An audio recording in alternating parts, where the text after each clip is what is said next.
اللہ تعالی علیہم اجمعین اور اہل بیت اطہار رضوان اللہ تعالی علیہم اجمعین ان میں اختلاف نہیں عزیزان محترم. یہ تو ایک ہی گلدستے کے پھول ہیں, ایک ہی گلدستے کے پھول ہیں. تو مقام اور منصب بیان کر دیا حضرت عمر فاروق رضی اللہ تعالیٰ نے, اور بے شمار احادیث مبارکہ بھری پڑی ہیں. مشکات المصابیح کی پورا باب قائم کر دیا ہے مشکات المصابیح کے اندر. عزیزان محترم, اب میں چاہتا ہوں کہ اہل بیت کون ہیں, اہل بیت میں شمار کتنے لوگوں کا ہوتا ہے, وہ میں چاہتا ہوں کہ آپ کے سامنے پیش کروں. اس سے پہلے ایک آیت حدیہ کرنا چاہتا ہوں. کر دوں نا. قرآن مجید کا 33واں سورہ سورۃ الاحزاب, آیت قرآن مجید کا 33واں سورہ بھی ہے, آیت نمبر بھی 33 ہے. انما یرید اللہ لیذھب عنکم الرجس اہل البیت ویطہرکم تطہیرا. آیت تطہیر اسے کہتے ہیں. عزیزان محترم, صحیح مسلم شریف جلد اٹھا لیجیے گا, چوتھی جلد, اور اس کے علاوہ بھی الدرۃ البیضاء ہے اور دیگر کتابیں ہیں, اس میں یہ حدیث پاک مذکور ہے. راوی کون ہے؟ حضرت ابو سعید خدری. امام حاکم نے اپنی مستدرک میں بھی اس کو روایت کیا ہے. کیا بیان کرتے ہیں؟ حدیث لائے راوی ہے حضرت ابو سعید خدری رضی اللہ تعالیٰ, بیان کرتے ہیں قال نزلت فيها قال نزلت هذه الآية يعني اس آیت کے بارے یہ آیت کب نازل ہوئی, اس کو بیان کر رہے ہیں. فرمایا نزلت فی خمسۃ, آگے فرما رہے ہیں کہ یہ آیت کب نازل ہوئی, آگے فرما رہے ہیں نزلت فی خمسۃ, یعنی 5 لوگوں کے حق میں یہ آیت نازل ہوئی ہے. اب یہ تو بہت کیا ماشاء اللہ آپ کا. اب اہل تشریع جو کہتے ہیں کہ 5 تن ہیں, اگر تو سنی کہتے 5 تن, کیا بات کر رہے ہو آپ؟ کیا آپ نے راستہ بدل لیا؟ کل تک تو آپ کچھ اور تھے, آج کچھ اور ہو گئے. عزیزان محترم, بہت ہی ادب کے ساتھ کہوں گا کہ جو 5 تن کا مفہوم وہ سمجھتے ہیں, اہل سنت میں بھی وہ مفہوم ہے, مگر یہ تو ہو کہ اس کو واضح کرنے والا کوئی ہو. کتمان علم کیا ہے؟ حرام ہے. علم کو چھپانا حرام ہے. کیا پتا ہے؟ نزلت هذه الآية نزلت في 5, 5 کے بارے کون کو؟ فی رسول اللہ صلی اللہ علیہ وسلم, رسول اللہ وعلی وفاطمہ والحسن والحسین. فرمایا کہ جب یہ آیت نازل ہو گئی, تو حضور اکرم صلی اللہ علیہ وسلم نے اس آیت مبارکہ کو پڑھا. انما یرید اللہ لیذھب عنکم الرجس اہل البیت ویطہرکم تطہیرا. میرے مولا یہ میری اہل بیت ہیں, ان کو تو طاہر و مطہر کر دے. اور جو تم نے قرآن میں آیت مبارکہ نازل فرمائی ہے کہ ہم نے محبوب آپ کی اہل بیت سے رجس کو رجس سے بالکل پاک کر دیا ہے, رجس کو دور کر دیا ہے, اہل بیت سے طاہر و مطہر کر دیا ہے. دیکھیے, ایک ہے طاہر, ایک ہے مطہر. دیکھیے پانی ہوتا ہے, کس پانی سے غسل کرنا ہے؟ طاہر مطہر غیر مکروہ. پاک بھی ہو, پاک کرنے والا بھی ہو, مکروہ نہ ہو, تبھی تو وہ پاک کرے گا. دیکھیں طاہر مطہر, پانی وہ ضرور کے لیے جو مائع مطلق ہو، جو پاک بھی ہو، پاک کرنے والا بھی ہو، مکروہ نہ ہو۔ حضور کیا فرما رہے ہیں؟ مولا انہیں تو پاک کر دے، پاک کرنے والا کر دے۔ نہیں سمجھے؟ مولا تو انہیں پاک بھی کر دے، پاک کرنے والا بھی کر دے۔ پتہ چل گیا کہ اب اہل بیت صرف خود پاک نہیں بلکہ ان کے اندر پاک کرنے کی صلاحیت بھی مولا نے رکھی ہے۔ تو اب جو اہل بیت سے محبت کرے گا وہ ناپاک نہیں ہے۔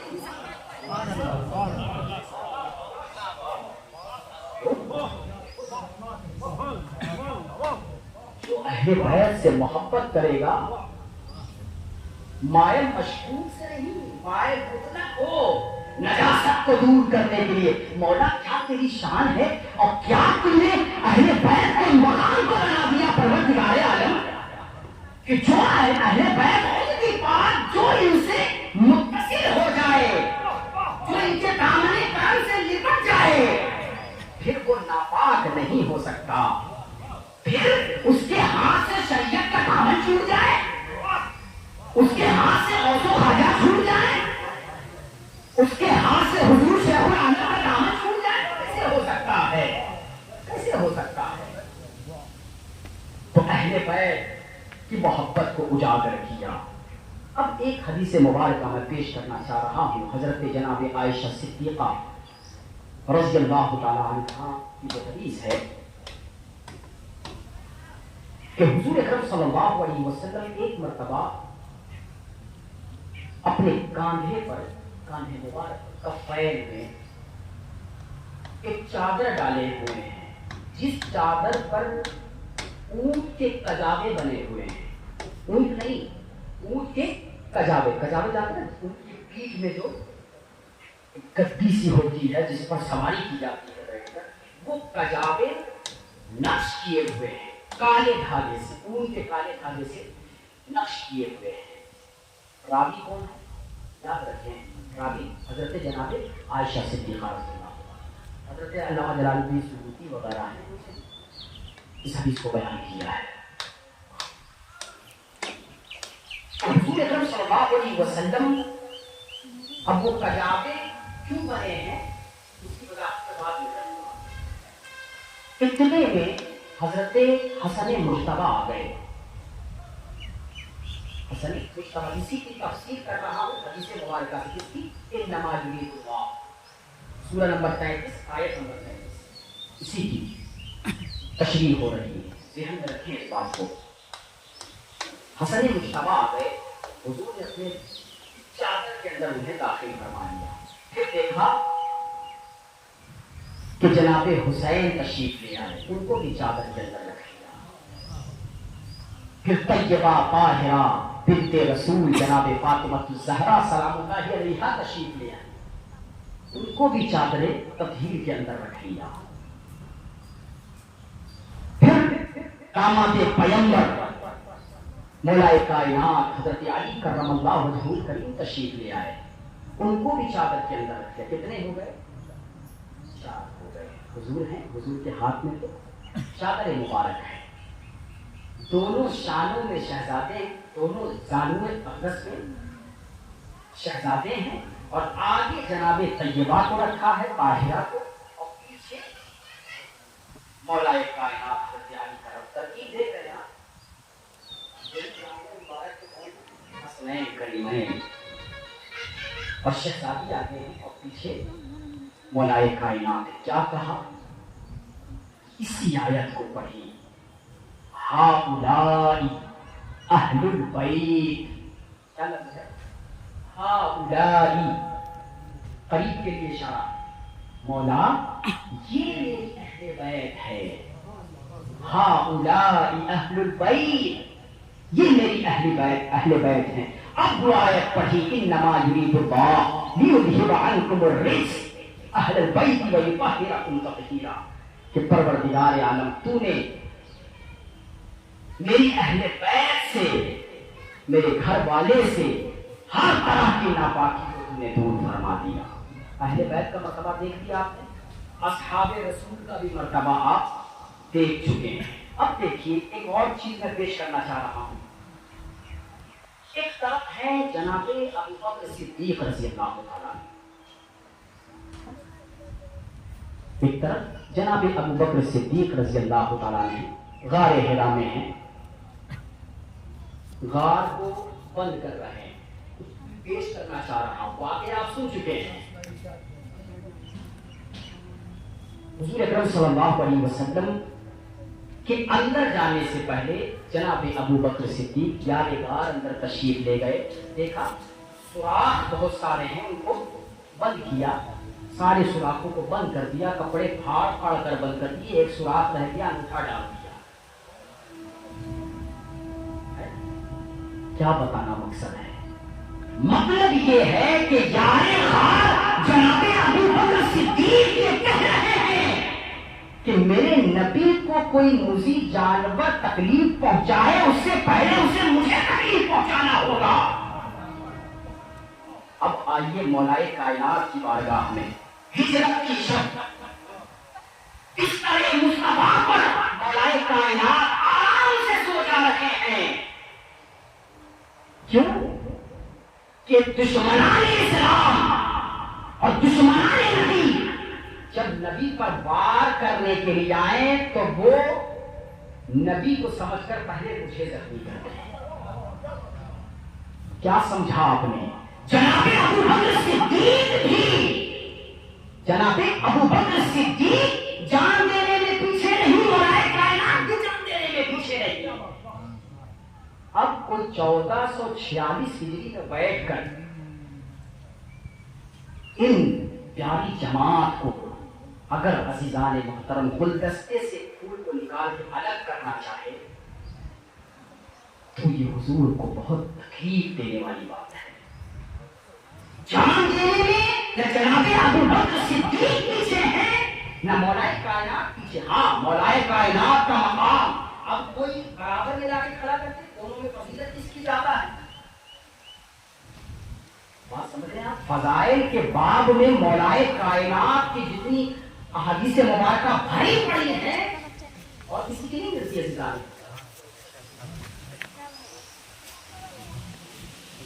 تو دونوں کا مقام اپنی اپنی جگہ پر ہے. عزیزان محترم میں نے آیت مبارکہ پڑھی ہے، وَلَا تَقُولُوا لِمَن يُقْتَلُ فِي سَبِيلِ اللَّهِ أَمْوَاتٌ بَلْ أَحْيَاءٌ وَلَٰكِن لَّا تَشْعُرُونَ. عزیزان محترم یہ بتائیے کہ شہادت امام حسین کی ہوئی ہے کربلا کی ترتیب میں اور جان سارا نے کی ہوئی ہے. ایک آیت میں پیش کرنا چاہ رہا ہوں اور شہادت کو سمجھنے کے لیے. ابھی اپن بھائی روایت پیش کر رہے تھے، بہت معروف آیت ہے سبع مثانی. جانتے ہیں سبع مثانی کون سی سورت ہے؟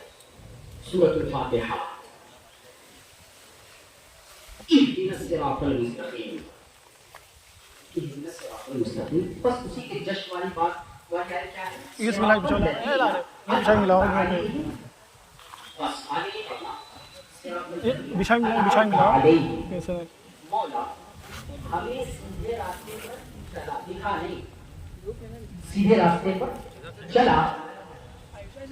اب راستہ بھی مولا ہو جن پر تو نے انعام کیا ہے، جن پر تو نے بہت توجہ چاہوں گا، زیادہ دیر گفتگو نہیں کروں گا، بس تمام پہ ہے گفتگو. راستہ ان کا جن پر تو نے انعام کیا ہے. اب پتہ تو لگانا ہوگا نا کہ منعم علیہ کون ہے، جن پر انعام ہوا ہے وہ ہیں کون. قرآن مجید کا چوتھا سورہ سورۃ النساء آیت نمبر 69 من النبی. اسی کی وضاحت اس کو پیش کیا جاتا ہے. اس آیت کو، اس کی آیت دیکھیں سب سے اعلیٰ تفسیر وہ ہوتی ہے جو آیت سے آیت کی جائے. سب سے اعلیٰ تفسیر آیت کی تفسیر آیت سے کی جائے. تو اب کوئی سوال نہ پیدا ہو پائے، اس لیے میں چاہ رہا ہوں انعمت علیہم کو سمجھنے کے لیے پیش کر دی جائے تاکہ بات واضح ہو. من النبیین والصدیقین والشہداء والصالحین.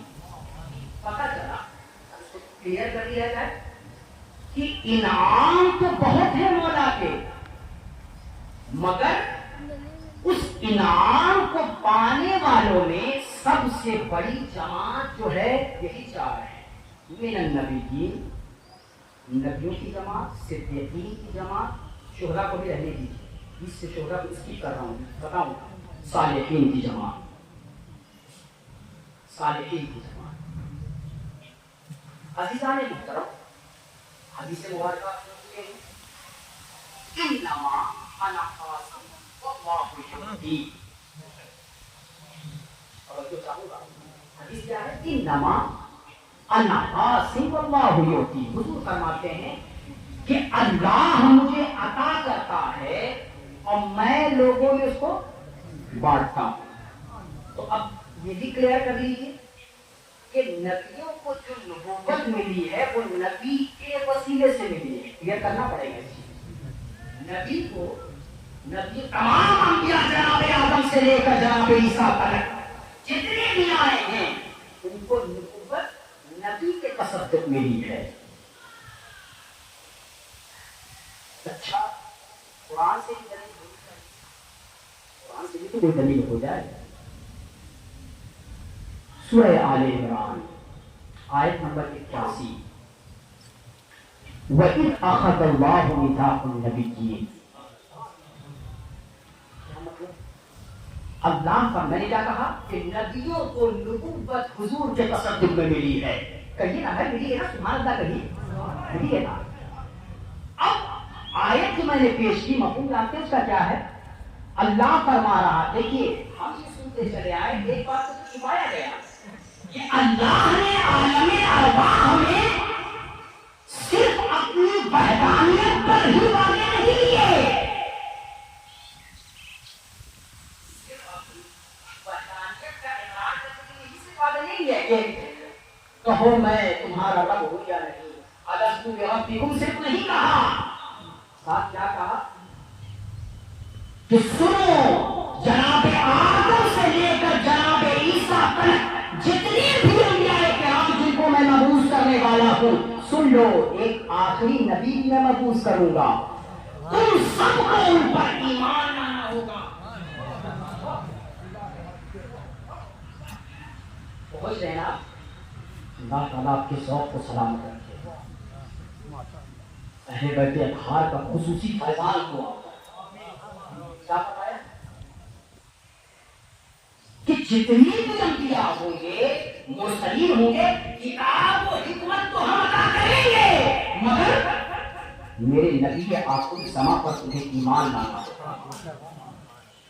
بات طے ہو گئی. نبوت تب ملی جب انہوں نے کہا قالوا بلا. کہ انبیاء علیہ السلام کو جو نبوت مل رہی ہے وہ نبی کے تصدق میں مل رہی ہے. اچھا اس کے بعد اس کا نام آیا صدیقین. تو اب جب انبیاء کی نبوتیں، جتنے بھی انبیاء ہیں ان کی نبوتیں جب حضور کے تصدق میں مل رہی ہے تو دوسرے نمبر پہ صدیقین کی جماعت. اب طے کر لیجیے کہ تمام صدیقین کو صدیقیت حضور کے تصدق میں ملی ہے. ابھی میں شہداء کو اس کی کر رہا ہوں. چوتھے نمبر پہ کیا ہے؟ صالحین.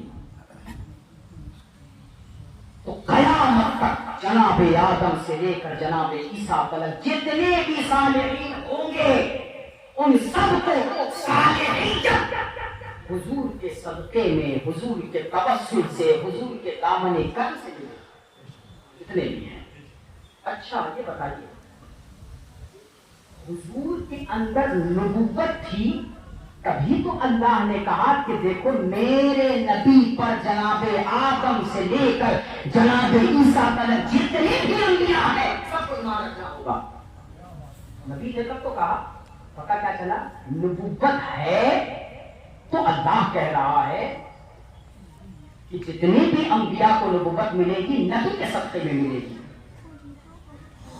حضور کے اندر صدیقیت ہے. جہان بھر میں جتنے بھی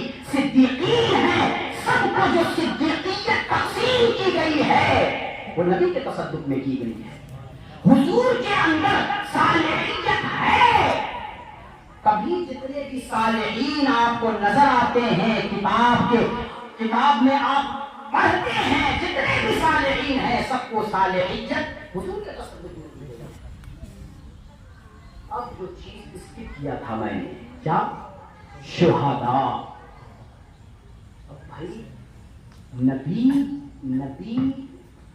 میں وہ چیز نہ ہو اور امتی میں ہو، یہ کیا ہے؟ نقص ہے.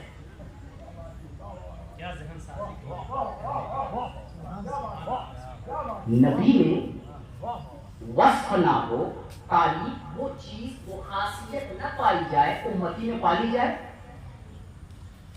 اب جو جناب ابراہیم کو جو شہزادہ ہے حضور اکرم صلی اللہ علیہ وسلم، چھوٹا سا نقطہ پیش کرنا، ان کو اللہ نے کیوں باقی نہیں رکھا؟ کیوں بچپن میں ہی بلا لیا؟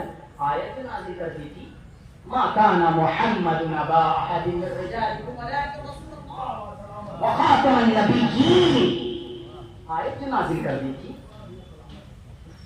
اچھا اگر بڑے ہو جاتے جناب ابراہیم تو لوگ کہتے کہ کیا بات ہے، جناب خلیل اللہ کا بیٹا اسماعیل نبی ہے. ایک نبی جو اللہ کا محبوب ہے اس کا بیٹا نبی نہیں. آپ سمجھ رہے ہیں؟ اب یہاں رک جائیے، اب اسی ٹریک پہ آئیے جہاں ہم تھے. شہداء. تو حضور نے بظاہر بہت ادب سے حضور کی زندگی میں، حیات طیبہ میں اور سیرت کے باب میں شہید کا وصف کو بظاہر نہیں ملتا. اور کر دے رہا ہوں، یعنی حضور شہید نہیں ہوئے تو پھر ان کی امت میں جو لوگ شہید ہو رہے ہیں ان کو شہادت کا مرتبہ کیسے مل رہا ہے؟ تو اب میں انتظار نہیں کراؤں گا. وہ جتنے بھی شہداء ہیں سب کو شہادت میرے حضور کے تصدق میں ہی ملی ہے. اس کو سمجھنے کے لیے حدیث پڑھی تھی میں نے، حسین منی وانا من الحسین. حسین مجھ سے ہیں اور میں حسین سے. میرے آقا ہر نانا سے نواسا ہوتا ہے، نواسا ہوتا ہے. آپ نے ایک دوسرا فکرہ کیا فرما دیا قیامت تک میں حسین سے ہوں. انہوں نے فرمایا ہاں میں حسین سے ہوں، میں حسین سے ہوں. محترم حضور اکرم صلی اللہ علیہ وسلم پہلے خطبے میں کیا کہہ رہے ہیں کہ حسین مجھ سے ہیں اور میں حسین سے ہوں. یعنی قیامت تک کے لیے حسین کے اندر جو کمالات پائے جاتے ہیں، جو حسین کے اندر خاصیتیں پائی جاتی ہے، اس کا مصدر میں ہوں، اس کا مصدر میں ہوں، میں ہوں، تو اس کی وجہ سے کمال حسین کو حاصل ہے. دوسرا فکرہ کیا؟ میں حسین سے ہوں. کربلا کی تپتی ہوئے ریت پر اے حسین شہادت تمہاری ہوگی، شہادت تم پاؤ گے. بظاہر تو تمہاری شہادت ہے مگر حقیقت میں شہادت میری ہوگی. قیامت تک کے لیے وہ شہادت میری ہوگی. وَأَنَا مِنَ الْحُسَيْنِ. میرے سیرت کا ایک باب جو ابھی نامکمل ہے، شہید کا جو ایک باب ہے، ایک چیپٹر ہے جو نامکمل ہے، اس کو میرے حسین تم پورا کرو گے. اسی لیے میں نے دوسرا والا جملہ کہا ہے وَأَنَا مِنَ الْحُسَيْنِ، اور میں حسین سے ہوں. یعنی میری شریعت، مجھ پر جو قرآن نازل ہوا وہ قرآن، حضور اللہ رب العزت کے احکام کی پاسداری حسین تم کرو گے. میرے دین کی محافظت تم کرو گے. میرے دین کو بچانے والی ذات تمہاری ہے. شہادت تم پاؤ گے، بظاہر حقیقت میں شہادت میری ہوگی. اچھا دیکھیے حضور شہید کیوں نہیں ہوئے؟ سوچنے والے کہاں تک پہنچ جاتے ہیں. حضور شہید کیوں نہیں ہوئے؟ حضور ہو جاتے لوگوں کی طرح پوچھنے والے سوچتے ہیں یہ کہ نواسا شہید ہو گیا، آپ شہید نہ ہوئے، نواسی کی شہادت آپ کی شہادت مانی جاتی ہے، حضور شہید کی ہوئی ہے۔ قرآن مجید کی سورہ مبارکہ، قرآن مجید کا 5واں سورہ سورۃ المائدہ آیت نمبر 67 پڑھ رہا ہوں۔ یعصمک من الناس، حضور کیسے شہید ہوتے؟ اللہ کا آ رہا ہے محبوب، ہم نے ظالم ہاتھوں کو آپ کے گردن سے دور رکھا ہے۔ کوئی کیسے آپ کی جان تک پہنچ سکتا ہے؟ ہم نے ظالموں کو آپ سے دور رکھا ہے، آپ کو کوئی شہید نہیں کر سکتا، قیامت تک کے لیے آپ کو کوئی نیزہ نہیں مار سکتا۔ تو اب یہ بتائیے کہ کیا حضور کے ذہن میں، حضور کے دل میں یہ خواہش تھی کہ میں شہید ہوں؟ تو بارہا حضور یہ کہا کرتے تھے کیا کہ اللہ مجھے زندگی دے پھر میں شہید ہوں، پھر زندگی دے پھر شہید ہوں، پھر زندگی دے پھر شہید ہوں۔ اس سے پتہ چلا کہ حضور کے دل میں یہ خواہش تھی کہ میں شہید ہوں۔ دیکھیے ایک ہے جوہر، ایک ہے جوہر اور ایک ہے اس کے لوازمات، ایک ہے جوہر ایک ہے اس کے لوازمات۔ جیسے نماز کا جوہر کیا ہے؟ نماز کا جوہر کیا ہے کہ اس کے ایمان ہو، اور اس کے لوازمات کیا ہے؟ رکوع ہے، سجود ہے، قیام ہے، جلسہ ہے۔ اسی طرح روزے کا جوہر تقویٰ ہے، اور اس کے لوازمات صبح سے لے کر شام تک کھانے پینے سے نہیں جانا، جمعہ سے نہیں جانا۔ اسی طرح شہادت کے لیے جوہر جانتے ہیں کیا ہے؟ شہادت کے لیے جوہر یہ ہے کہ دل میں یہ خواہش ہونا کہ میں اللہ کی راہ میں شہید ہوں۔ اب جو خون بہے گا، جس میں تکلیف پہنچے گی، وہ اس کے لوازمات ہیں۔ اگر کوئی میدان جنگ میں گیا اور وہ منہ چرا رہا ہو بھاگنے کے لیے وہ کیا کر رہا ہو؟ منہ چرا رہا ہو کہ کسی طرح میں دشمن سے بچ کر نکل جاؤں، اب وہ مارا گیا تو کیا اسے جوہر ہی نہیں پایا گیا؟ اس کے اندر تو جوہر جو شہادت کی روح ہے، وہ روح کیا ہے؟ وہ خواہش کا دل میں پڑنا کہ یا اللہ میں تیرے لیے شہید ہو جاتا، الہ کلمت اللہ کے لیے اپنے خون کو، اپنے رب کو بہا دیتا تیری راہ میں۔ یہ جو جوہر ہے، اس کا ہونا یہ شہادت کا منصب اور شہادت کا مقام تک دلاتا ہے۔ تو حضور کے دل میں تو یہ پہلے ہی سے موجزل تھا، یہ جو خواہش تھی حضور کی وہ پہلے ہی سے تھی۔ اچھا، شہادت کے قریب بھی اللہ نے پہنچا دیا۔ احد کا وہ واقعہ یاد کریں، خون بھی بہ گئے، دندان مبارک بھی شہید ہو گئے، اور دیکھیں خبر بھی مشہور ہو گئی کہ حضور کو شہید کر دیا گیا۔ یعنی حضور شہادت کے قریب ہو گئے مگر شہادت نہیں دی۔ کیوں؟ قرآن کی آیت کو باقی رکھنا تھا، واللہ یعصمک من الناس، محبوب آپ کو کوئی شہید نہیں کر سکتا۔ لا تبدیل لکلمات اللہ، اللہ کے کلام میں کوئی تبدیلی نہیں ہے۔ تو اب اس ساری گفتگو کا لب لباب میں آپ کے سامنے پیش کر رہا ہوں۔ حسین منی وانا من الحسین، حسین مجھ سے ہے اور میں حسین سے ہوں۔ کیا؟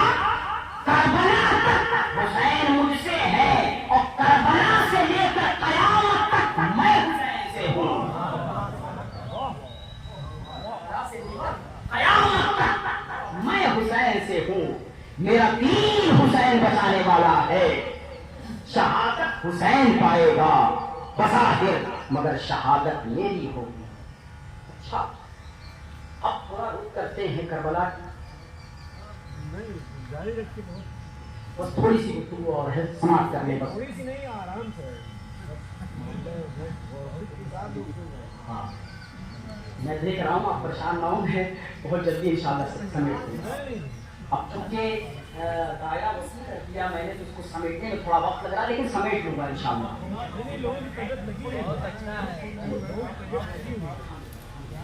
آپ سلامت رہیں، اللہ راضی ہوا. اب دیکھیں کربلا کے میدان میں جنگ کس بات کی تھی؟ کربلا کے میدان میں جنگ جو ہوئی ہے، کربلا کا واقعہ پیش آیا ہے. اچھا یہ بتائیے، شہادتیں تو بہت ہوئی، مگر کسی کے شہادت کو وہ شہرت نہ ملی، نہ کسی کے شہادت کو وہ ذکر تمام ملا. دیکھ رہے ہیں آپ؟ اب اس سے پتا چلا کہ یہاں بظاہر نواسے کی شہادت ہے، مگر حقیقت میں یہ مصطفیٰ صلی اللہ علیہ وسلم کی شہادت ہے. اسی لیے تو اس شہادت کے ذکر کو اللہ نے تمام بخشا ہے کہ قیامت تک حسین تمہارے چاہنے والے رہیں گے اور تمہاری شہادت کا ذکر ہوتا رہے گا. لوگ اپنے اشکوں کو بہاتے رہیں گے اور جہنم سے نجات پاتے رہیں گے. جنگ تھی کس لیے؟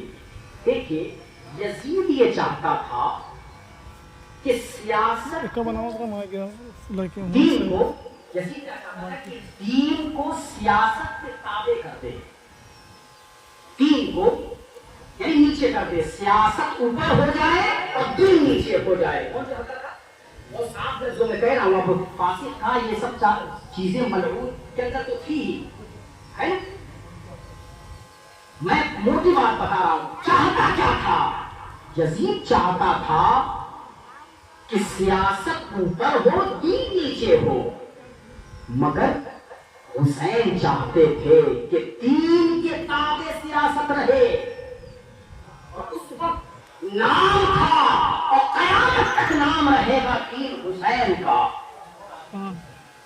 تو یزید پلید کے ہاتھ میں بیعت نہ کر کے امام نے بتا دیا کہ سنو اے میرے عشاقو، اے میرے نانا جان سے محبت کرنے والوں، عنایت رحمت اللہ کو بلند کرنے والوں، کلمہ توحید کی محافظت کرنے والوں، اے پسندان توحید، یہ اپنے ذہن میں بات رکھ لو، میں بیعت نہیں کر رہا ہوں. کیوں؟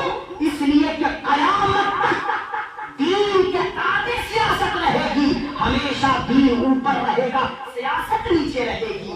یزید تو یہ چاہتا ہے کہ سیاست کو اوپر کر دیا جائے اور دین کو اس کے تابع کر دیا جائے، حدود اللہ کو توڑ دیا جائے. اچھا میں اپنے مطالعے سے اس نتیجے پر پہنچا ہوں کیونکہ میں شہادت نہیں پڑھوں گا، میرے اندر ہمت نہیں کہ میں شہادت پڑھوں. عزیزان اسی لیے میں نے فلسفہ شہادت بیان کر دیا. عزیزان محترم واقعی شہادت کو بیان کرنا ہر کسی کے بس کی بات نہیں. عزیزان محترم دل روتا ہے، آنکھیں روتی ہے اور عجیب سی کیفیت تعلیم ہوتی ہے. عزیزان محترم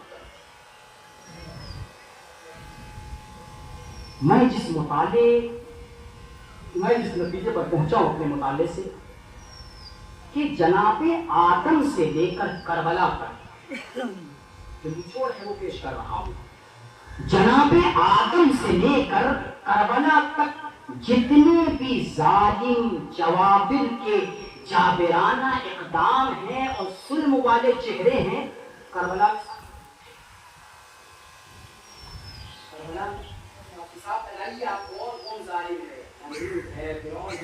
سارے ظلم کا چہرہ امام کو چیلنج کر رہا تھا.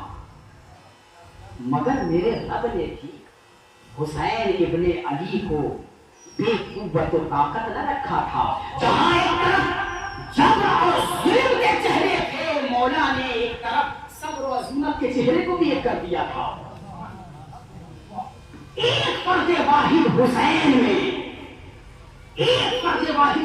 میں بیک وقت سمجھ کر آدم کی آدمیت آ گئی تھی، جناب نوح کی شجاعت آ گئی تھی، جناب لوط کی حکمت آ گئی تھی، جناب یعقوب کا اعتماد آ گیا تھا.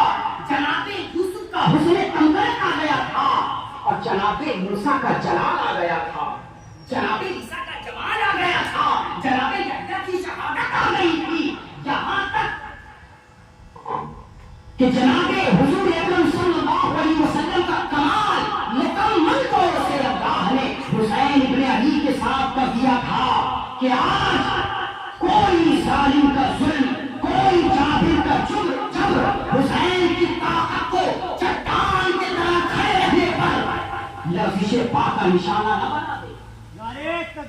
اللہ اکبر، یا رسول اللہ، یا علی، زندہ باد۔ سمجھنے عزیزان محترم، اللہ رب العزت نے تمام انبیاء جو صبر و عصیمت کے چہرے ہیں، جتنے بھی صبر و عصیمت کے چہرے، ایک فرد واحد میں، ایک فرد واحد حسین میں، ایک فرد واحد حسین میں کیا کہا جب حضرت علی اکبر شہید ہوئے؟ مورخین لکھتے ہیں جب علی اکبر شہید ہوئے امام نے ایک جملہ کہا کہ جناب ابراہیم خلیل اللہ نے اپنے بیٹے کو اللہ کی راہ میں دیا تو اپنی آنکھوں پہ پٹی باندھے۔ آج اگر جناب ابراہیم کا زمانہ ہوتا تو میں ان سے کہتا کہ اللہ نے آپ سے اپنا بیٹا مانگا، آپ نے ان کو قربان کرنے سے پہلے آنکھوں پہ پٹی باندھی، میرا حسین و جمیل لڑکا، میرا حسین و جمیل نوجوان بیٹا ہم شبیہ ہے مصطفیٰ، خون آلود ہے، میرے آنکھوں میں کوئی پٹی نہیں، میرے آنکھوں میں کوئی پٹی نہیں ہے۔ عزیزان محترم، وہ لاڈلا ماں باپ حضرت علی اصغر، ماں باپ حضرت علی اصغر جب حضرت امام میدان میں جانے لگے، حضرت علی ابن حسین جنہیں آپ کہتے ہیں حضرت امام زین العابدین، جتنے بھی عابد ہیں ان کی عبادتوں کی زینت ہے حضرت امام زین العابدین۔ عابد بیمار بستر عدالت پر ہیں، بیٹے ہیں، جب کھاتے ہوئے بستر سے نیچے اترے، عرض کرنے لگے بابا جان اب کوئی نہ بچا، اب کوئی نہ بچا، اب اجازت دیں کہ میں جنگ کے میدان میں اتروں اور جس طرح باد خزاں سوکھے پتوں کو گراتی ہے اس طرح ان ملعونوں کو میں واسطے جہنم کر دوں۔ میرے امام نے کہا میرے شہزادے، میرے غلطی جگر، اب دیکھیے دور اندیشی دیکھیے، آج کے حکمراں کا یہ معاملہ ہے کہ صرف حال کو دیکھتے ہیں، مستقبل کو نہیں دیکھتے، دور اندیشی نہیں ہوتی ان کے اندر۔ میرے امام کی دور اندیشی دیکھیں، میرے امام کہنے لگے، زین العابدین سے کہنے لگے، اے میں اگر جام شہادت نوش کر لوں گا، میں اگر جام شہادت پی لوں گا، شہادت کے منصب پر فائز ہو جاؤں گا، تو یہ اہل بیت کی خواتین کے سروں پر رضا کی حفاظت کون کرے گا؟ تمہیں رہنا ہے، تمہیں شہید نہیں ہونا، تمہیں اچھا دیکھیں امام زین العابدین نے شہادت کا منصب پایا ہے، مگر انہوں نے ان کو کسی نے نیزے سے شہید نہیں کیا۔ میرے امام کہنے لگے کہ آؤ میں تمہیں بستر میں لٹا دوں، اپنا امامہ اتارا، سر کیا ہوگا جس سر پر میرے امام نے اپنی امامے کو رکھ دیا ہو، وہ امامہ جس سر پر میرے آقا نے کونین کے بانی نے تاجدار کائنات نے تاجدار ختم نبوت نے جس سر پر امامہ رکھا تھا، اس امامے کو اتار کر بس آدھا حضرت گھنٹہ امام علی مقام نے اپنے شہزادے کے سر رکھا، اب تیار ہو رہے ہیں، آدھا گھنٹہ ہو چلے مصری قبا تھا، اسی سے تنگ کیا۔ اس کے بعد حضرت جعفر طیار جو ڈھال تھی اس ڈھال کو لیا، اور جو حضرت جناب امیر حمزہ کا نیزہ تھا اسے لیا، اور اپنے بابا کی جو تلوار تھی جسے دیکھتے ہی دشمن اپنا راستہ بدل لیا کرتے تھے، جسے ذوالفقار حیدری کہتے ہیں، میرے امام نے ذوالفقار حیدری لی اور پھر ایک فصیح و بلیغ خطبہ ارشاد فرمایا. فصیح و بلیغ، اور فصیح و بلیغ خطبہ نہ دے جو معقول کیوں شہزادہ ہے، وہ فصیح و بلیغ خطبہ نہ دے جس کے بابا جان کے لیے حضور نے فرمایا انا مدینۃ العلم وعلی بابها. میں تو تعجب کرتا ہوں کہ جو حضور کے علم کو ناپنے کی کوشش کرتے ہیں وہ تو مولائے کائنات کی چوکھٹ تک نہیں پہنچے تو حضور کے علم کو کیا ناپیں گے؟ ارے تم دروازے سے پہلے داخل تو ہو، چوکھٹ پہ تو آؤ. حضور نے تو اپنے آپ کو شہر کہا ہے، پہلے چوکھٹ میں آؤ پھر تو شہر میں داخل ہوگے. فصیح و بلیغ خطبہ ارشاد فرمایا.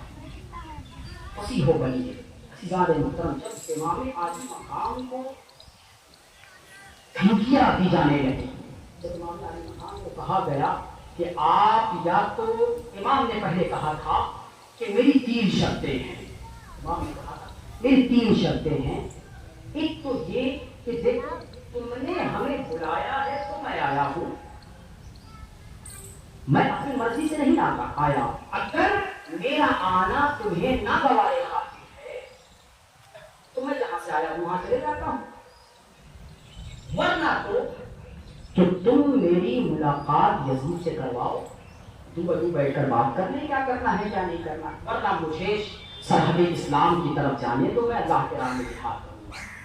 تو اب جتنے بھی گرگے تھے، جتنے بھی یزید کے چیلے تھے، جتنے بھی ملعون تھے، وہ کیا کہنے لگے کہ اے حسین ابن علی تمہاری ایک بھی شرط ہمیں منظور نہیں. میرے حاکم کا حکم ہے کہ یا تو آپ یزید کی بیعت کر لیں یا تو مرنے کے لیے تیار ہو جائیں. میرے امام نے تاریخی جملہ کہا ملعونوں، وعدہ فروشوں، ظالموں، تم موت سے کسے ڈرا رہے ہو؟ علی کے لال کو جس نے ڈھال کے لیے در خیبر کو اکھاڑ لیا ہو؟ تم فاطمہ کے چین کو موت سے ڈرا رہے ہو؟ ارے میں اس علی کا بیٹا ہوں جس علی کا قول ہے کہ مولا علی نے فرمایا کہ موت علی کو اس طرح پیاری ہے جس طرح دودھ پیتے بچے کو اپنی ماں کی چھاتی پیاری ہوتی ہے. تو سن لو، آج حسین ابن علی کو بھی ماں اسی طرح پیاری ہے جس طرح دلہن کو اس کا گل ہوا کرتا ہے.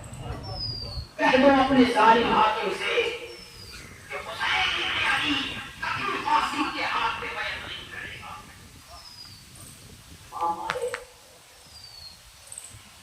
اور پتے کی طرح سب کو بکھیر کر رکھ دیا. بھوکے پیاسے میرے امام تھے، اور وہ جو کہتے ہیں کہ پانی نہ ملا، پانی نہ ملا، پانی نہ ملا، میں تو کہتا ہوں کہ جس ابراہیم کے لیے میرا رب جنت سے تنبا بھیج دیتا ہے، اسماعیل کو ہٹا کر تنبا ذبح کروا دیتا ہے، کیا محبوب کے نواسے کے لیے جس کو محبوب نے چوما ہے، سونکھا ہے، اس نواسے کے لیے کیا میرا رب پانی کا انتظام نہیں فرما سکتا تھا؟ اگر انگلی نہ دیتے امام علی مقام تو پانی کا چشمہ ابل پڑتا. مگر امتحان صبر ہے، امتحان صبر ہے عزیزان محترم، ورنہ پانی کی یہ مجال ہے نہر فرات سمٹ کر آ جاتا امام علی مقام کے لبوں کے پاس. بالآخر وہ شہزادہ، وہ علی کا چین، وہ فاطمہ کا دلارا، وہ نبی کا نواسا، لڑتے لڑتے ایک وقت ایسا آیا کہ ظالموں نے میرے امام کو شہید کر دیا. انا للہ و انا الیہ راجعون. عزیزان محترم،